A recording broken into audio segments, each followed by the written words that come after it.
السلام علیکم ورحمۃ اللہ وبرکاتہ۔ سوال ہے، بعض ادارے اخبارات میں اعلان کر کے مسلمان نوجوانوں کو یہ دعوت دیتے ہیں کہ وہ موسم گرما کی تعطیلات مغربی ممالک میں گزاریں تاکہ وہ اس طرح انگریزی زبان بھی اچھی طرح سیکھ سکیں۔ جواب: اس سوال کا جواب دینے کے لیے ہم اس موضوع سے متعلق فضیلت الشیخ عبدالعزیز بن باز رحمہ اللہ تعالی کی ارشادات میں ذیل میں نقل کرتے ہیں۔ الحمدللہ وحدہ والصلاة والسلام علی من لا نبی بعدہ نبینا محمد وعلی آلہ واصحابہ واتباعہ الی یوم الدین، اما بعد۔ اللہ تعالیٰ نے اس امت کو بے پایہ نعمتوں سے نوازا، بے شمار منفرد خصوصیات سے سرفراز فرمایا اور اسے بہترین امت بنا دیا ہے۔ جیسے لوگوں کے لیے پیدا کیا گیا، میدان میں لایا گیا ہے، جو نیکی کا حکم دیتی، برائی سے منع کرتی اور اللہ تعالیٰ کی ذات گرامی پر ایمان رکھتی ہے۔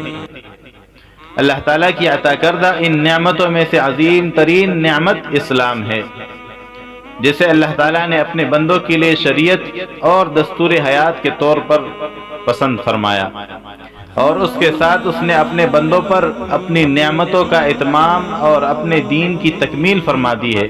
ارشاد باری تعالیٰ ہے، اليوم اکملت لکم دینکم وَأَتْمَمْتُ عَلَيْكُمْ نِعْمَتِي وَرَضِيتُ لَكُمُ الْإِسْلَامَ دِينًا۔ سورۃ المائدہ۔ آج میں نے تمہارے لیے تمہارا دین کامل کر دیا اور اپنی نعمتیں تم پر پوری کر دی اور تمہارے لیے اسلام کو دین پسند کیا۔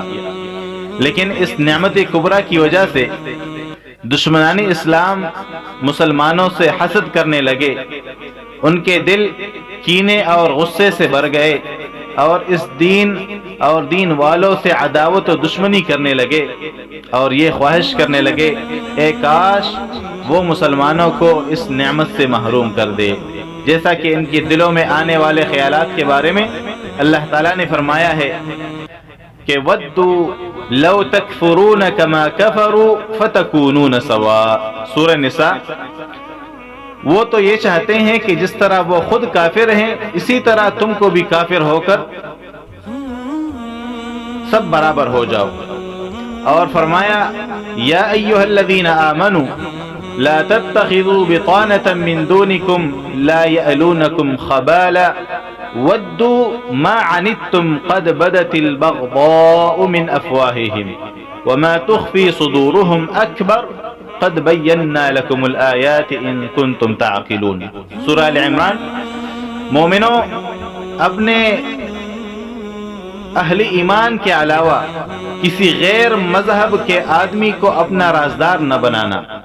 یہ لوگ تمہاری بربادی اور فتنہ گری کرنے میں کسی طرح کوتاہی نہیں کرتے اور چاہتے ہیں کہ جس طرح ہو تمہیں تکلیف پہنچے۔ ان کی زبانوں سے تو دشمنی ظاہر ہو ہی چکی ہے، جو کینے ان کے سینوں میں مخفی ہے وہ کہیں زیادہ ہے۔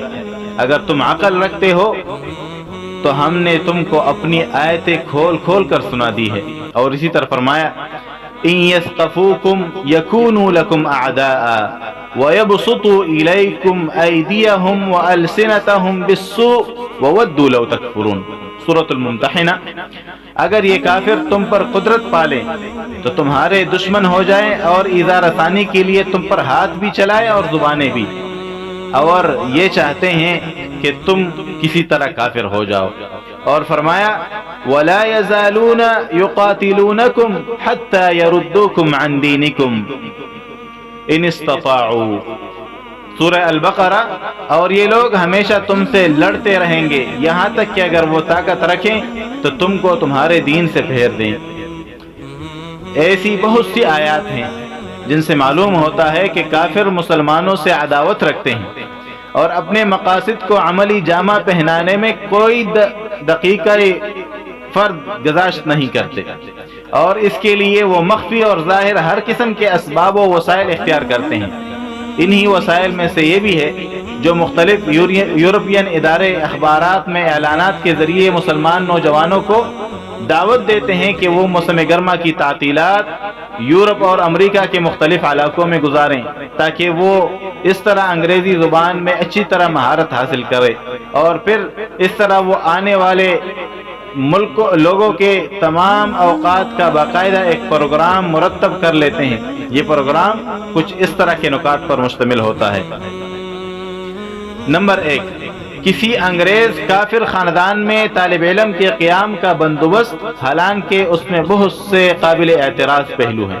دوسرا، جس شہر میں قیام ہو وہاں موسیقی، ڈرامہ اور تھیٹر وغیرہ کی محفلوں میں شرکت اور رقص میں ایک دوسرے سے مقابلہ بازی، اسی طرح ڈانس اور رقص و سرود کی محفلوں میں شرکت، انگریز لڑکیوں کے ساتھ ڈسکو ڈانس کی محفلوں میں شرکت۔ ایک انگریزی شہر میں لہو لعب کے پروگرامز کی جو فہرست جاری کی گئی تو اس میں حسب ذیل تفریحی انتظامات تھے: شبینہ محفلیں، ڈسکو ڈانس، کلاسیکل موسیقی، ماڈرن موسیقی، سنیما ہال اور ڈرامہ ہال کے پروگرام، روایتی انگلش ہوٹل وغیرہ۔